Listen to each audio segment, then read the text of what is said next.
Hello and welcome to Penn State Public Broadcasting's Common Ground Lobby Talk, which is produced in collaboration with Penn State's Institute for the Arts and Humanities. I'm Patty Satalia. This is an open forum, and we invite dialogue between our special guest and our live audience. Let's begin with an introduction. Dr. Ingrid Mattson is the first woman president of the Islamic Society of North America, the post she was elected to in August of 2006.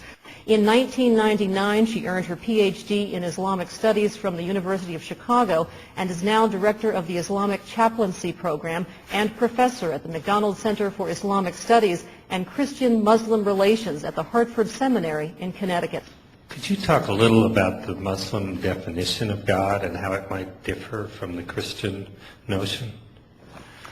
Well, the word God that is used in the Quran, Allah, the primary word, is the same word that Christian Arabs use to call God.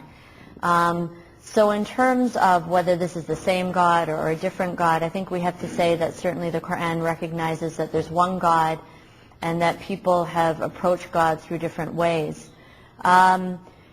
Christians, generally, you have to believe in the divinity of Jesus to be a Christian. I think that most Christian theologians would say that not accepting the divinity of Jesus would take you outside of Christianity, although there are certain Christian theologians who would say otherwise. But that really is the main difference.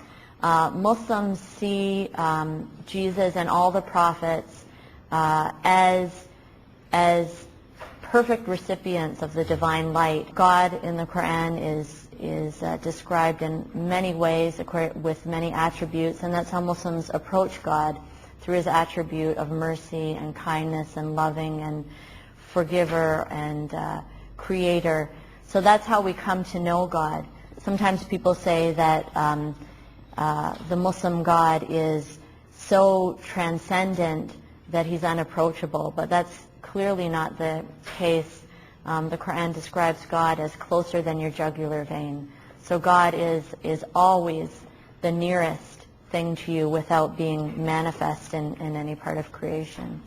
But another interesting difference, and we'll take a question in a moment, is Christians have statues and paintings and so forth of Jesus. And there aren't those kinds of representations of the Prophet Muhammad. In fact, it's forbidden, considered blasphemous. Why is that the case?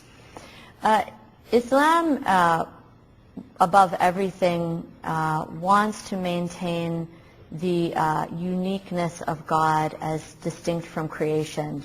So the attempts of humans to portray God in any way is considered to be highly presumptuous, at least. And then the fear is that by portraying prophets, the Prophet Muhammad, for example, by making depictions, that people then may start to take that as an icon, as a avenue of worship, and that's to be avoided. So that Muslims try to maintain that connection of God, that connection with God directly through prayer, but also by embodying the actions of the Prophet Muhammad that taught us how we can approach God. What way should we pray to find that path to God?